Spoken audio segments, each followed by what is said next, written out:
Hi, everyone, and welcome to Poly 309, Voting and Political Behavior. I know obviously this is a little bit different than most of the courses that you may have experienced in the past, especially in the political science department, but I think that we're going to be okay this semester. I'm really looking forward to offering this course in a fully online format, and obviously it goes without saying that this is a course that's going to be pretty topical given the 2020 election and everything that it entails. So I'm really excited, I'm really eager to be working with you this semester. I want to spend this video just very briefly going over a few of the expectations that I have for you in the syllabus, just so that we can dispense with all of this, get it out of the way, and then get on to some of the more interesting and more important discussions in the course when we meet synchronously. So let me switch over to that syllabus page and just explain in plain language, for the first time, kind of what the course is all about, what it consists of this semester. So really the part of this course that I'm expecting you to sort of be a part of in terms of your synchronous attendance is just a 1-hour slot on Wednesdays from 4:30 to 5:30 p.m. Now, here's one thing I want to say.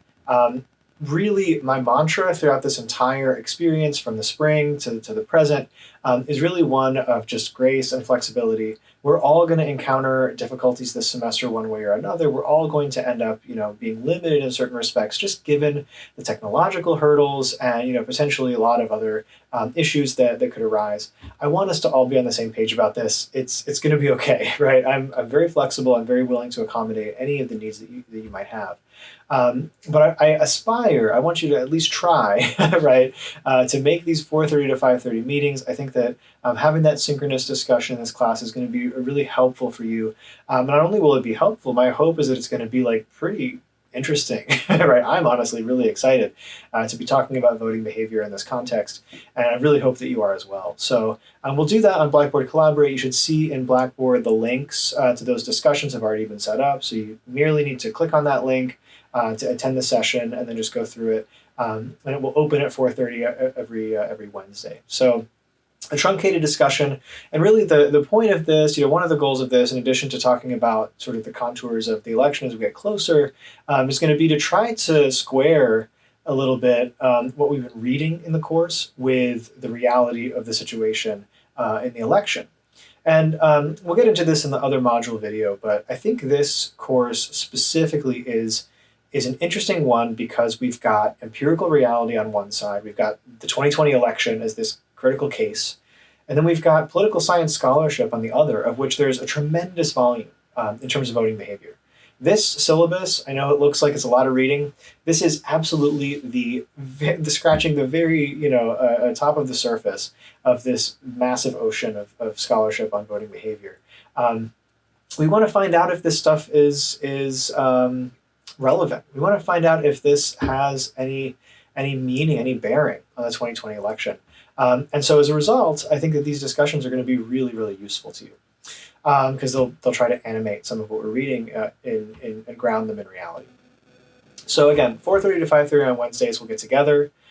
Before that class meeting, what I'm hoping to do is essentially release to you at the beginning of the prior week, so usually Tuesday, Wednesday of that week, you're going to get the module content, the pre-recorded content, just like this, of the next week's stuff. So you'll be able to get a chance to hear me kind of talking through the material, do all the stuff that we don't need to be in a room for me to do. I really would appreciate you watching those videos, getting a chance to think about the content that I'm presenting in light of the readings, and then be prepared ultimately to talk about that stuff when we do meet on Blackboard Collaborate from 4:30 to 5:30.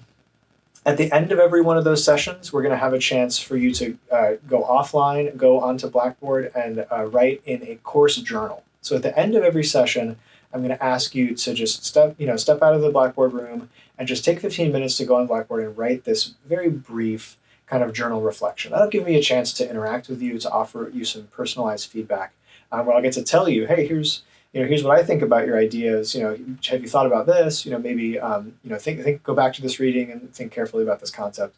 I think that'll be really helpful to you as well. So again, it's asynchronous content that I'm hoping that you study in the days leading up to that week's meeting. 1 hour, I know 1 hour is plenty. We'll probably get through that hour, but in many cases we might not even take the whole hour.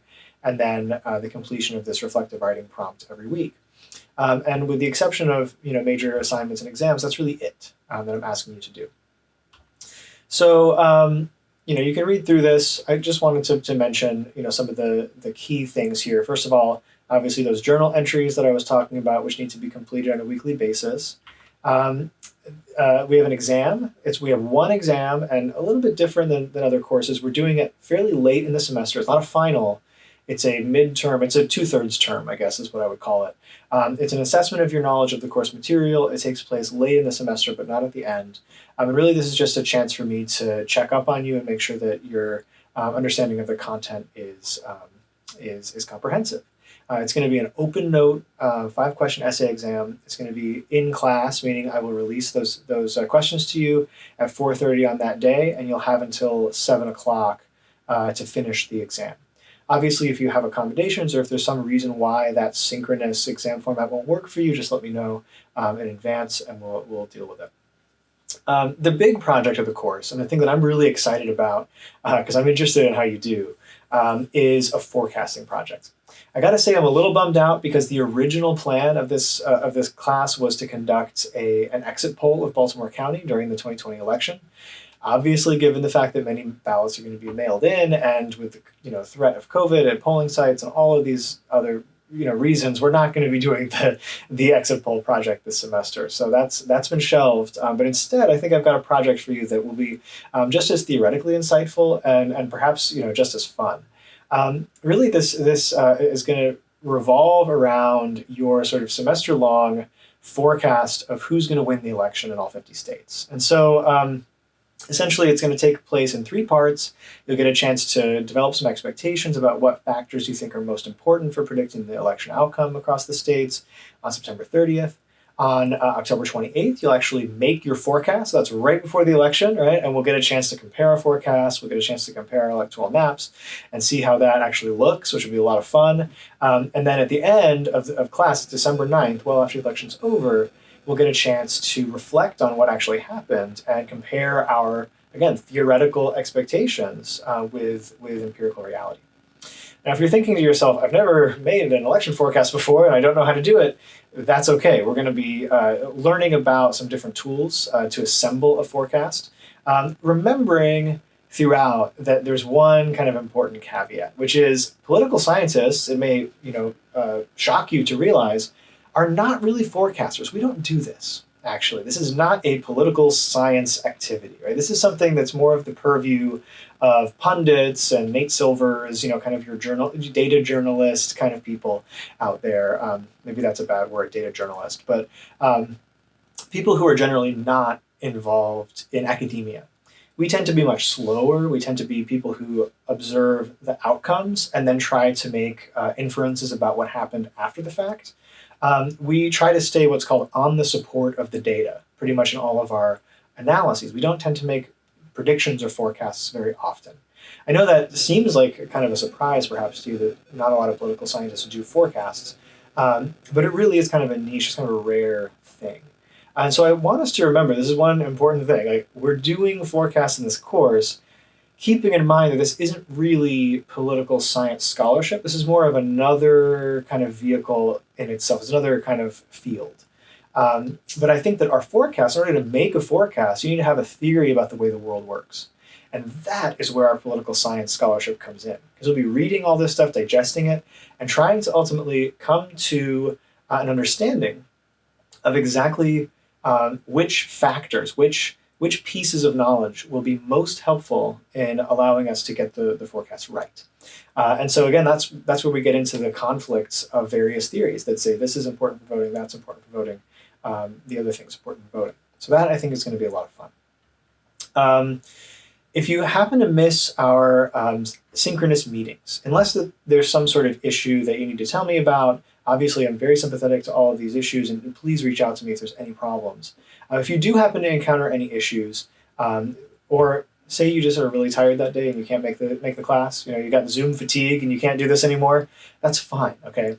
But if you'd like the absence to be absolved from the record, you just write a 2-page reflection paper on the reading of your choice. I know many of you have taken a course with me before, having looked at the course roster. Many of you understand this policy quite well. Again, send me an email if something's going wrong that deserves my attention. If your guinea pig got out and you had to extricate it from the dishwasher, I don't need to know about that. Just do the response paper. The grading breakdown is pretty standard.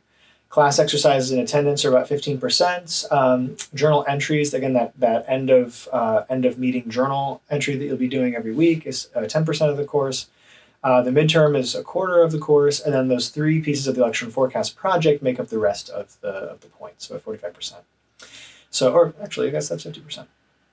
Anyway, don't turn in stuff late. As I've said before to many of you, handing in things late is very annoying to me because I hate to take points off. I would rather you get full credit. Don't cheat. If you have some sort of accommodation, please make that known to me at the beginning of the semester by contacting student support services and making sure that you get that letter of accommodations. There is no textbook for this class. I've gotten a couple of questions about this already. It's all PDFs. All of those readings are going to be released to you throughout the semester as you go, so you're welcome. That is one thing I do want to make clear, is that as we look at the schedule, right, we see we've got the schedule here in two pieces. There's a lot of reading in this class. Okay, I'm going to be very straightforward about that. The projects, I'm asking you to write a little bit, but really the bulk of the content in this class is going to be reading. And so if you're struggling with this reading, I know some of it's very dense. Don't worry too much. We're going to talk about it in these recorded lecture modules as we go. And hopefully that will be helpful to you. And we'll think about the bigger picture in our class discussions. But I really encourage you, please keep up with the reading. This is the number one way to not succeed in this class, is if you just start skipping the reading. At least take a shot at it every time. And if you've got questions about it, if you're really stuck on it, let me know. Let's talk about it, and I'm sure that we'll be able to help you out.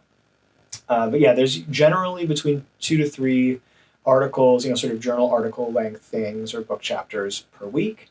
And I will say also that I reserve the right to change these up a little bit depending on what's going on in the election. Certainly, you probably want me to do that. I want to give you the freshest and most relevant content of all as we go.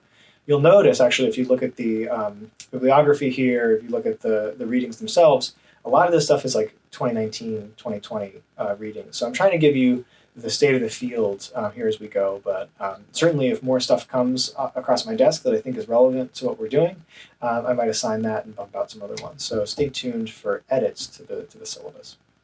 Anyway, that's all I wanted to accomplish right now. Just get through the basic stuff. If you have any questions at all, feel free to email me. You know my email address is at the very top of the syllabus. It's pretty much everywhere on Blackboard.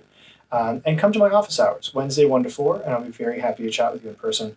Get a chance for some one-on-one, given that we are so, spatially distanced right now in our cyber environment. It'd be really great to talk to you face-to-face or, virtually face-to-face. So again, please let me know. Please reach out if you have any issues, any questions. And I really endeavor to make sure that this semester is a memorable one, if not, a face-to-face one. So I hope this was helpful, and I look forward to digging into the actual content of the course in the next module.